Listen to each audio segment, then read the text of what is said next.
तो मैं ये कह रहा हूँ कि मन की बात के लिए जनता को बंधक बनाओगे।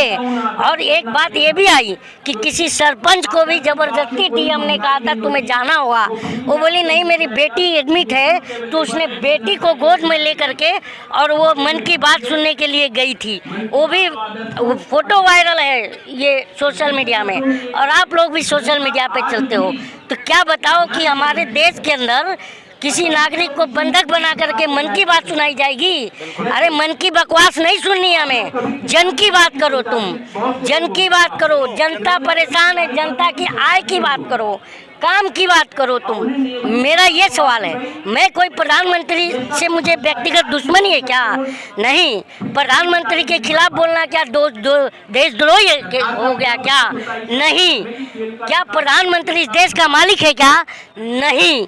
इस देश की मालिक इस देश की जनता है, और जनता जिसे चाहती है उसे सर पर बिठाती है, और जिसे जिस दिन चाहती है सर पर बिठा करके और नीचे गिरा देती है जनता। मैं इस बात को मैं इस देश की जनता से कहना चाहता हूँ कि देश का जो है शक्तिमान नेता नहीं होता, जनता जब अपने वोटों की शक्ति देती है तब वो शक्तिमान बनता है, और बाद में उस शक्ति का प्रयोग हम जनता पर करता है।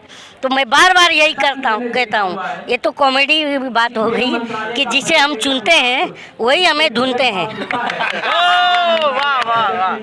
बीवी और नेता दोनों कहाँ किसी की सुनते हैं? ये हाँ? क्यों नहीं धोते? नहीं क्यों नहीं?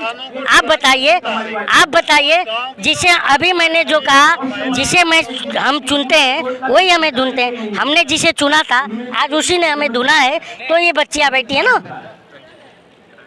ये मेरा सवाल है। ये कुछ पूछ रहे हो। जो यूपी का चुनाव जीता है, ग्रामीण प्रधानी को डरा के जीता है। अब यूपी की चुनाव की बात कर लीजिए, तो आज यूपी के भी निकाय चुनाव का रिजल्ट है, पर निकाय चुनाव का ब्रेकिंग और फ्लैशिंग न्यूज़ हमने नहीं देखा जो आज मीडिया दिखा रही है, क्योंकि मेन स्ट्रीम मीडिया को जो है आज तो विधवा विलाप है, विधवा हो गई आज कर्नाटक में मेन स्ट्रीम मीडिया, तो आज वहाँ का दिखा रही है। कहाँ का निकाय चुनाव? इस मीडिया को इतना कॉमन सेंस नहीं है मीडिया को कि निकाय चुनाव जो है बेसिक लोकल मुद्दों पर होती है, तो उसमें बहुत ज़्यादा उसको बड़ा चढ़ा के दिखाने की ज़रूरत नहीं होती है। निकाय चुनाव, नगर पालिका चुनाव में वो तो बेसिक मुद्दों पर गटर नाली सड़क पर लड़ी जाती है, समझे कि नहीं?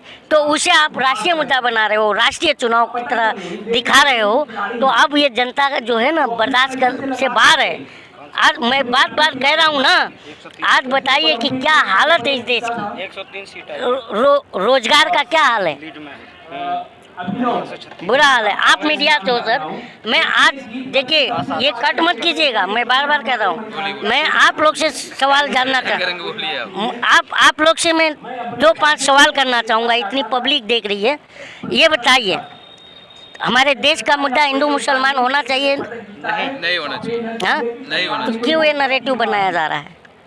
आप बताइए। हाँ? सबसे ज्यादा क्योंकि 2014 से देखिए हमारे देश में जो है सांप्रदायिक मुद्दा ही नहीं है, क्योंकि हमारा देश अनेकताओं में एकता का प्रतीक है पूरे विश्व में, ठीक है?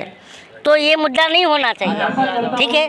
क्योंकि हिंदू मुस्लिम सिख ईसाई इस देश के जो है पहचान है, इस देश का विदेशों में इसी नाम से जाना जाता है हमें कि ये देश जो है लोग दुनिया का सबसे खूबसूरत लोकतंत्र किस मुल्क का है पता आपको? भारत का। आज उसी इतना खूबसूरत मुल्क में और इतना खूबसूरत जो है लोकतंत्र में अगर कोई बच्ची 25 दिन से महीनों दिन से बैठ करके ये कहे कि मेरे साथ यौन शोषण हो रहा है, हुआ है, मुझे इंसाफ दो, और लोग आके कहें कि ये उस समय कहाँ थी, तो मुझे दिल करता है कि उन्हें उठा करके जूते से मारो तड़ातड़।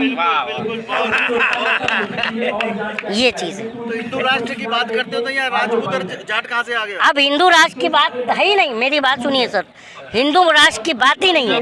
एक बात बताइए, अगर अमृतपाल कहता है कि मुझे खालिस्तान चाहिए तो देशद्रोह लग रहा है, लगना चाहिए।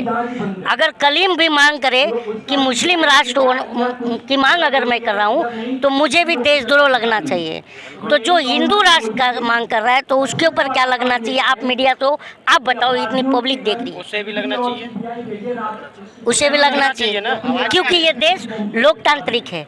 धर्म के आधार पर हमारा आइडेंटिफिकेशन नहीं है। हमारा आइडेंटिफिकेशन क्या है? एकता में अनेकता, अनेकता में एकता, ये हमारा आइडेंटिफिकेशन है। तो ये मेरा कहना है।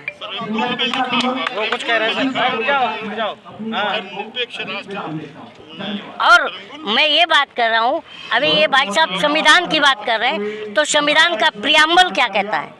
सब अपना संविधान का प्रियम्बल कहता है we the people of India, हम भारत के लोग।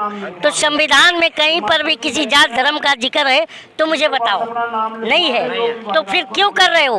अगर जो जात धर्म की बात करके चुनाव में आता है तो संविधान का विरोधी है वो, उसे तुरंत चुनाव आयोग उस पर एक्शन लेना चाहिए। लेकिन मुझे लगता है कि चुनाव आयोग हमारे देश में नहीं है, इस समय चुनाव आयोग लग रहा है। वो तो संविधान बदलना चाह रहे हैं ना। देश की जनता सरकार के जो आप कह रहे हैं मुस्लिम है, धार्मिक है और हिंदू राष्ट्र, इसके समर्थन में लोग क्यों आ रहे हैं? इसके समर्थन में कहाँ है लोग? चंद उन्मादी लोग हैं, बाकी कोई लोग नहीं है। इसके समर्थन में कोई नहीं है, क्योंकि कोई नहीं चाहता कि देश का जो माहौल खराब हो।